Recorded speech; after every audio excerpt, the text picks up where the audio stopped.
रुहब्बे सलाम दुनिया से पाक कर अपना दिल, हुब्बे सलाम दुनिया से पाक कर अपना दिल।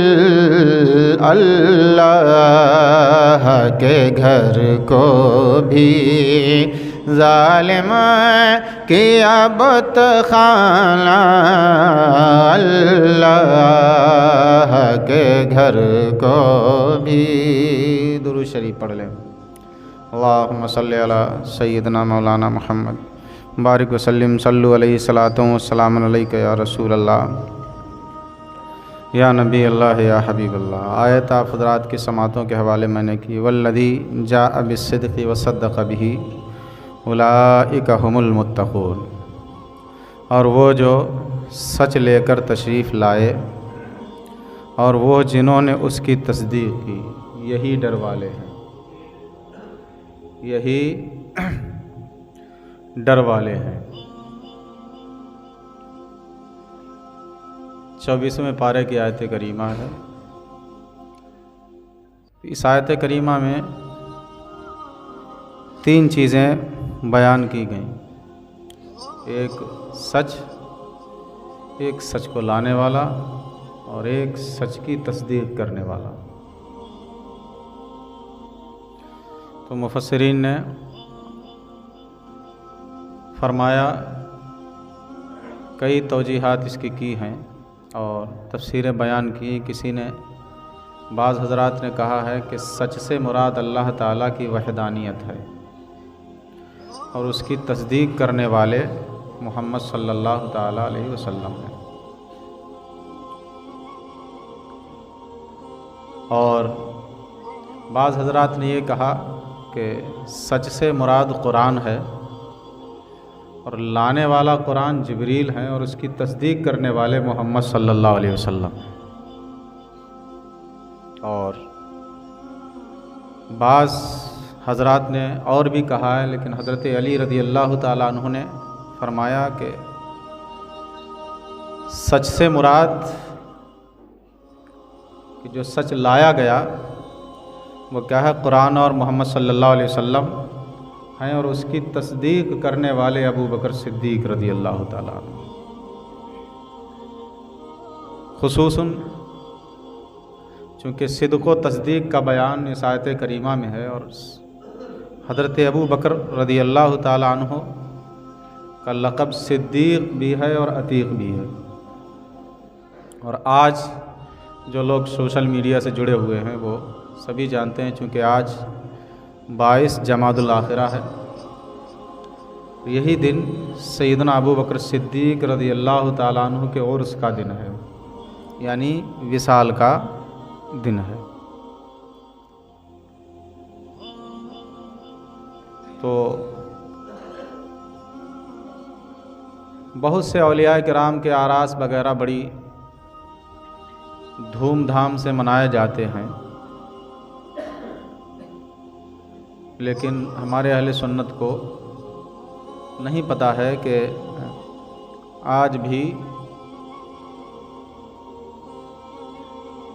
बादल अंबिया इंसानों में सबसे अफजल ज़ात सैयदना अबू बकर सिद्दीक़ रज़ी अल्लाह ताला अन्हु की, नबियों के बाद सबसे बड़ा मर्तबा किसका है? हज़रत सैयदना सिद्दीक़ अकबर रज़ी अल्लाह ताला अन्हु का है। आपकी वफ़ात 22 जमादुल आखिरा 13 हिजरी में हुई और आपकी पैदाइश के बारे में आमुल फ़ील का जो किस्सा आप हज़रात ने सुना होगा कि काबा को ढाने के लिए अबरहा बादशाह अपनी फ़ौज लेकर के आया था, उसे आमुल फ़ील कहते हैं। उसके 2 या 2.5 साल के बाद आपकी विलादत मुबारका हुई। जो उम्र नबी पाक सल्लल्लाहु अलैहि वसल्लम की हुई वही उम्र सैयदना अबू बकर सिद्दीक़ रज़ी अल्लाह ताला की, इनकी भी उम्र 63 साल हुई। और नबियों और रसूलों के बाद सबसे बड़ा मर्तबा किसका है? सैयदना अबू बकर सिद्दीक़ रज़ी अल्लाह ताला अन्हु का है। तो जिससे भी हो सके उनके नाम की नज़र व नियाज़ करके ग़ुरबा व मसाकीन को, फ़ुक़रा को उनके नाम पर तसद्दुक़ करके उनकी हाजत रवाई करना चाहिए। नबी पाक सल्लल्लाहु अलैहि वसल्लम ने फरमाते मा तलात शम्स वला गरबत अला अहदिन अफ़ज़ल मिन अबी बकर सिद्दीक़ इल्ला अन यकूना नबिया। फरमाते हैं कि सिवाय नबी होने के जिस पर भी सूरज तुलुओ गुरूब हुआ है उन सब में अफजल ज़ात किसकी है? वो सैयदना अबू बकर सिद्दीक़ रज़ी अल्लाह ताला अन्हु की।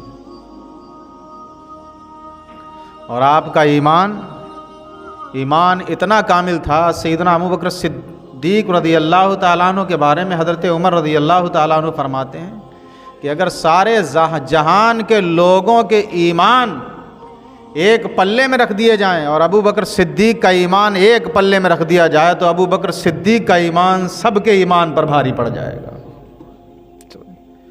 वो सैयदना अबू बकर सिद्दीक़ रज़ी अल्लाह ताला अन्हु की ज़ात बबरकात है। मज़ीद फरमाते हैं अबू बकर सिद्दीक़ खैरुन नास इल्ला यकून नबिया। फरमाते हैं नबी होने के अलावा लोगों में सबसे बेहतर और सबसे अफजल अगर कोई ज़ात है तो वो सैयदना अबू बकर सिद्दीक़ की ज़ात है। उनका कमाले ईमान देख लो, उनकी सखावत देख लो, उनकी शुजाअत देख लो। जब जंगे ओहद में सब छोड़ करके भाग गए, अबू बकर सिद्दीक़ तलवार निकाल करके और ढाल बन करके खड़े हो जाते हैं और फरमाते हैं जब तक इन हाथों में तलवार है और जब तक इस जिस्म में जान है उस वक्त तक मोहम्मद के करीब कोई नहीं आ सकता। उस वक्त तक मोहम्मद के करीब कोई नहीं आएगा। तो कमाले ईमान उनका अगर देखना है, हज़रत अली रज़ी अल्लाह ताला अन्हु फरमाते हैं इनकी फ़जीलत के बारे में, क्योंकि कुछ लोग मुवाजना हज़रत अली रज़ी अल्लाह ताला अन्हु से ही कर देते हैं और हज़रत अली रज़ी अल्लाह ताला अन्हु को सिद्दीक़ अकबर से अफजल का कौल कर बैठते हैं। खुद हज़रत मौला अली रज़ी अल्लाह ताला अन्हु फरमाते हैं खैरु हादिहिल उम्मत बाद नबिय्यिहा अबू बकरिन व उमर। फरमाते हैं हज़रत मौला अली रज़ी अल्लाह ताला अन्हु कि इस उम्मत में सबसे अफजल और सबसे बेहतर फरमाते नबी पाक सल्लल्लाहु ताला अलैहि वसल्लम के बाद अगर कोई है तो वो अबू बकर सिद्दीक़ हैं और उमर रज़ी अल्लाह ताला अन्हु हैं। खुद मौला अली का फरमान है। तो आपका कमाले ईमान, आपकी सखावत, आपकी मोहब्बत रसूल, आपकी शुजाअत, आपकी बहादुरी, ये सब हमारे लिए लाइहा अमल है, नमूने अमल है। हज़रत अबू बकर सिद्दीक़ रज़ी अल्लाह ताला अन्हु का कमाले ईमान अगर देखना है तो तारीख़, अपनी तारीख़ को जो कौम भुला देती है सफ़हाए दहर से वो ख़ुद को मिटा देती है। तो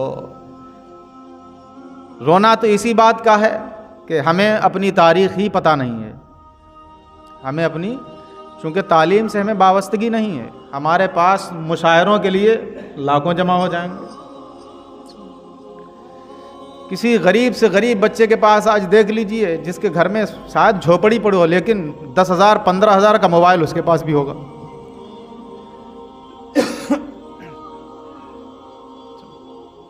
अब उसी के बाप से या उससे कह दिया जाए बेचा 5,000 रुपये देकर के किसी अच्छे स्कूल में एडमिशन ले लो तो अब्बा का भी दम निकल जाएगा और बेटे का भी दम निकल जाएगा। तो पैसा ही नहीं, कौन सा बिजनेस चला रहे हैं। कुछ लोग तो ऐसे हैं कि जो मोबाइल से अपना बिजनेस चला रहे हैं, चलो उनके लिए तो ठीक है। सिवाय खुराफात के इंस्टाग्राम ले लो, फेसबुक ले लो, ये ले लो, वो ले लो, साहब उस पर भी अगर कोई दीनी मामलात कुछ पढ़ रहे हो, देख रहे हो तो गनीमत है, सिवाय खुराफात के और कुछ नहीं है। वो मोबाइल भी दर्श देता है, वो अपना काम नहीं भूला, तुम उसमें लग कर के तुम अपना काम भूल गए। वो अपना काम आज तक नहीं भूला और जब तक रहेगा तब तक नहीं भूलेगा, लेकिन तुम उसमें लग कर के, हम उसमें लग कर के अपना काम भूल जाते हैं। हमारा क्या काम है, हम भूल गए। उर्सों के लिए कव्वाल और कव्वाला को बुलाने के लिए लाखों के चंदे जमा हो जाएंगे, लाखों के चंदे जमा हो जाएंगे और बड़े शौक से देंगे। मर्द ही नहीं देंगे, अगर दरवाजे पहुंचे मर्द मना भी कर दें तो औरतें देंगी, लेकिन मस्जिद के लिए 10 रुपए मांग दो तो घर पे है नहीं, अगले जुमे को चले आना। और उस पर तुरफा ये देखिए मियां, समझ रहे, इन मुशायरों के लिए जमा होने वाली रकम, इन उर्सों के लिए जिनमें कव्वाल और कव्वाला सामने बैठ करके एक दूसरे को गालियां बकते हैं, उनके लिए रकम देने वाले कभी लेने वालों से ये भी नहीं पूछते कितने खर्च हुए कितने नहीं खर्च हुए, समझ रहे। तुरफा तो ये है, लेकिन मस्जिद में अगर 10 रुपए गल्ले में डाल के जाएगा तो हिसाब लगाएगा मैंने कितने जुमे दे दिए। मौलवी साहब ने अगर जलसे के लिए, चलो ठीक है, ईमान सबका ताज़ा हो जाए, जलसे के लिए अगर 50,000 रुपए इकट्ठे करके खर्च कर दिए तो 20 का ना, मतलब बहुत पैसा इकट्ठा किया, इन मौलवियों ने बचा भी लिया होगा। ये ज़हनियत हमारी जा रही है मियाँ।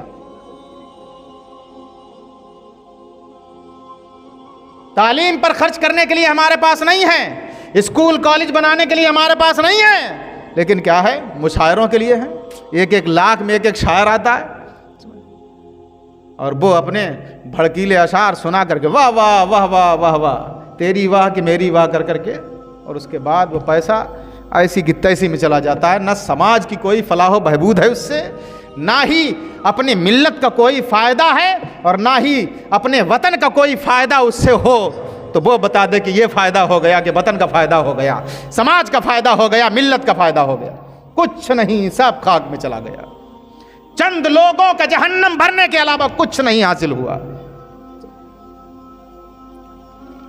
तो गरीब से गरीब बच्चे के हाथ में 10,000 का मोबाइल आज के दौर में, जो बगैर कीपैड का है वो समझ लीजिए कि 5,000 से ऊपर की कीमत का है। कीपैड वाले तो 2,000, 1,000, 1,500 में मिल जाते हैं। कीपैड से आगे आप ऊपर जाते तो 5,000 से नीचे कोई है ही नहीं। लेकिन 5,000 साल की फीस जमा करने के लिए स्कूल में नहीं है कि तालीम हासिल कर ली जाए। दुनियावी तरक्कियों में ही चलो, दुनिया के पीछे पड़े हो तो दुनिया में ही तरक्की कर जाओ, नहीं, हमारे पास नहीं है। तो तारीख को हम भूले बैठे हैं। तारीख को भूले कैसे नहीं, हम पढ़ेंगे ही नहीं जो हम पढ़ पाएंगे। अब तो हर आदमी देखना चाहता है, दिखाओ दिखाओ दिखाओ।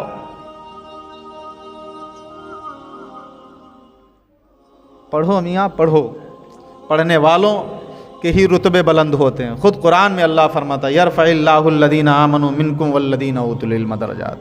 अल्लाह उनके ईमान वालों के और उनके जिन्हें इल्म अता किया गया, अल्लाह दर्जे बुलंद फरमाता है। तो जो पढ़ते हैं उनके मदारिज दुनिया में भी बुलंद रहते हैं, और जो पढ़ते हैं उनके मदारिज क़यामत में भी बुलंद रहेंगे।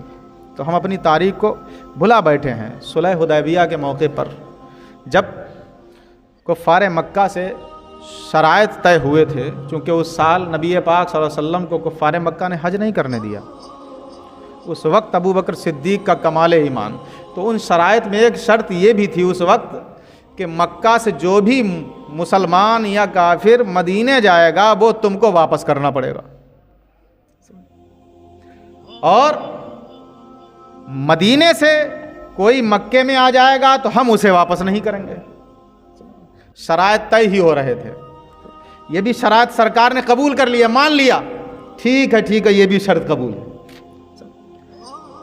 शराइत अभी तय नहीं हुए थे कि अबू जंदल नाम के एक मोमिन जो ईमान ले आए थे, अबू जंदल नाम के हुदैबिया के जगह पर अपनी जंजीरें और बेड़ियां घसीटते हुए आ जाते। उनका बाप सुलह की बात करने के लिए आया था। जब देखता है तो कहता है कि इसे हम तुम्हारे साथ जाने नहीं देंगे। तो सरकार ने फरमाया, अरे अभी तो शराइत भी नहीं लिखे गए, जब शराइत लिख जाए तभी तो इसका हुक्म लागू होगा। ये तो शराइत लिखने से पहले आ गया। लेकिन बाप कहता नहीं, मैं जाने नहीं दूंगा। हज़रत अबू जंदल, गौर करें आप, अपनी बेड़ियां को घसीटते हुए आए। उस वक्त ज़ाहिरी तौर पर जो शराइत आका के नबी सल्लल्लाहु अलैहि वसल्लम ने तय किए थे वो सारे सहाबा पर इतने भारी थे कि इतने कशीदा थे सारे सहाबा जो उस वक्त हज करने के लिए आए थे कि अल्लाह के नबी ने ये क्या फैसला ले लिया। लेकिन अबू बकर का ईमान देखो कि उस वक्त भी अबू बकर मुतमईन थे। हज़रत उमर आते हैं, या रसूल अल्लाह, क्या आप अल्लाह के सच्चे रसूल नहीं हैं? क्या आपने अल्लाह ने आपको भेजा नहीं हमारे लिए? क्या आपको नबी बरहक बना के नहीं भेजा गया है? तो फिर सरकार ने फरमाया क्यों नहीं, मैं अल्लाह का सच्चा रसूल, उसने किताब भी दी है और मुझे अपना रसूल बना करके भी भेजा है। हजरत उमर अर्ज करते हैं या रसूल अल्लाह, फिर हम दब कर के शरायत क्यों तय कर रहे हैं? तो नबी पाक सल्लल्लाहु अलैहि वसल्लम ने फरमाया तो उमर सब्र करो, सब्र। उस वक्त भी अबू बकर सिद्दीक का ईमान क्या था? ईमान मुतमईन था, दिल मुतमईन था कि आका करीम जो फैसला लेंगे वो फैसला अगरचे जाहिरी तौर पर तुम्हें बुरा लग रहा हो, समझ रहे, और जिसे हमने अपना मान लिया है मियाँ, जिसे मानो, चाहे उसका फैसला अच्छा हो चाहे उसका फैसला बुरा हो, अगर मान लिया है तो फैसला अच्छा और बुरा सब कबूल कर लेना चाहिए। जिस तरह तुम अपने बाप को मान लेते हो, बाप की गलती पकड़ना बेटे के लिए ये क्या है? खुद गलती है अगर अपने बाप की गलती पकड़ रहा है, समझ रहे। और नबी पाक की मोहब्बत तो तुम्हारे बाप से बढ़कर भी उनकी मोहब्बत नबी पाक सल्लल्लाहु अलैहि वसल्लम की मोहब्बत है। जो बेटा अपने बाप की गलती पकड़ता है वो बेटा खुद ही गलती पे। खताए बुजुर्गां गिरफ्तन खता, बुजुर्गों की खता पकड़ना, बुजुर्गों की खता की तावील करो, समझ रहे। तुम्हारे बड़ों से अगर कोई गलती हो भी जाए जाहिरी तौर पर सबकी नज़रों में हो, फिर भी तावील की जाती है, जहां तक गुंजाइश होती है वहां तक अपने बुजुर्गों के कलाम की तावील की जाती है। समझे? अबू बकर सिद्दीक का ईमान उस वक्त भी क्या था? कामिल था कि नबी पाक जो फैसला ले रहे हैं। हजरत अबू जंदल आते हैं और सहाबा के पास आके अपनी पीठ खोल खोल करके दिखाते हैं, देखो ये कुफ्फारे मक्का ने जो हम पे जुल्म ढाए हैं और ये मुझे आज फिर वापस लेकर के जाएंगे। ऐसा करो तुम सरकार से बात कर लो, मुझे वापस ना भेजें। लेकिन नबी पाक सल्लल्लाहु अलैहि वसल्लम ने जो शराइत तय कर दिए वो तय कर दिए थे। सारे सहाबा नबी पाक सल्लल्लाहु ताला अलैहि वसल्लम ने, उस वक्त आलम यह था कि इतने कशीदा थे कि नबी के एक फरमान पर जान कुर्बान करने के लिए दौड़ पड़ते थे। नबी पाक ने 3 मरतबा फरमाया तो लोगों कुर्बानी करो और एहराम खोल दो, लेकिन कोई खोलने के लिए तैयार नहीं था। 3 मरतबा उस वक्त मेरे आका सल्लल्लाहु अलैहि वसल्लम ने फरमाया, लेकिन अबू बकर सिद्दीक से जब फरमाया गया तो पहली मरतबा में कुर्बानी करने के लिए तैयार हो जाते हैं और एहराम खोल देते हैं। उसके बाद उमर को समझाते हैं, उमर सब्र करो, नबी पाक ने जो फैसला दिया है वो देखना तुम्हारे ही हक में बेहतर होगा, और जो शराइत तय किए आखिरकार वो फैसला अहले ईमान के हक में ही बेहतर निकलता है, जो नबी पाक सल्लल्लाहु अलैहि वसल्लम ने। तो उनके कमाल ईमान को जिस वक्त सबका ईमान तजल्जुल पजीर हो जाए, उस वक्त अबू बकर सिद्दीक का ईमान मुतमईन रहता है कि हम नबी पाक सल्लल्लाहु अलैहि वसल्लम पर ईमान ला चुके हैं।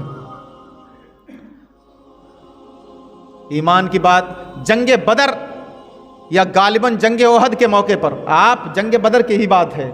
जंग बदर में आप चूंकि ईमान वालों की तरफ से आका करीम सल्लल्लाहु अलैहि वसल्लम की तरफ से थे और आपके बेटे अब्दुर्रहमान वो कुफ्फार की जानिब से लड़ रहे थे। फरमाते हैं जब ईमान ले आए, ईमान लाने के बाद अब्दुर्रहमान ईमान ले आए, तो ईमान लाने के बाद कहते हैं अब्बा हुजूर आप मेरी तलवार की ज़द में जंग बदर में कई मरतबा आ गए, लेकिन मैंने अपनी नज़र फेर ली कि आप मेरे वालिद हैं, आप मेरे वालिद हैं। तो हज़रत अबू बकर सिद्दीक फरमाते हैं कसम है उस ज़ात की जिसके दस्ते कुदरत में मेरी जान है, बेटा तूने तो बाप समझ करके सरफ़े नज़र कर लिया, लेकिन मेरा ईमान ये कहता कि अगर तू मेरी तलवार की ज़द में एक मरतबा भी आ जाता तो बेटा समझ के तुझे कभी नहीं छोड़ता। तो वो कमाल ईमान है कि जहाँ नबी पाक सल्लल्लाहु अलैहि वसल्लम पर ईमान ले आए। जब मेराज से वापस आए और जन्नतो दोज़ख बैतुल मुक़द्दस की सैर की तो कुफ़ार ने बावेला मचा दिया। दौड़ करके पहुँचते हैं अबू बकर सिद्दीक के पास और कहते हैं देख रहा तुम्हारे दोस्त क्या दावा करते हैं? कहा क्या दावा कर दिया? कहा वो तो कहते हैं जन्नतो दोज़ख सातों आसमान बैतुल मुक़द्दस सबकी सैर करके आए।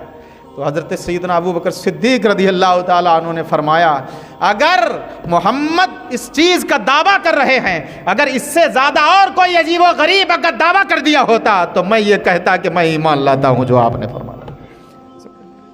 वो अबू बकर सिद्दीक रज़ियल्लाहु ताला खुद नबी पाक सल्लल्लाहु अलैहि वसल्लम फरमाते हैं जितने लोगों ने इस्लाम में मुझ पर एहसान किए हैं मैंने सबके एहसान उतार दिए, लेकिन अबू बकर सिद्दीक एक ऐसे इंसान हैं कि जिनका एहसान मैं ना उतार पाया और क़यामत के दिन उनके एहसानात का बदला दिया जाएगा। और फरमाते हैं सबसे ज़्यादा अगर किसी के माल से इस्लाम को और मुझे फ़ायदा पहुँचा है तो वो अबू बकर सिद्दीक रज़ियल्लाहु ताला अन्हु की दौलत है जिससे मुझे और इस्लाम को फ़ायदा पहुँचाए। दुरूद पाक पढ़िए। तो आज चूँकि 22 अल्लाहुम्मा सल्ली अला सय्यदना मौलाना मोहम्मद बारिक वसल्लम सल्लल्लाहु अलैहि सलातो व सलाम अलैहि 22 जमातुल आखिरा है। आज आपके विसाल चूँकि उर्स का दिन है, जिससे भी हो सके जो कुरान पढ़ लेते हैं उनसे मेरी गुजारिश है कम से कम एक पारा पढ़ लीजिए और शाम को सैयदना अबू बकर सिद्दीक़ रज़ी अल्लाह ताला अन्हु की बारगाह में वो तोहफ़ा नज़र कर दीजिए, ईसाले सवाब का दीजिए।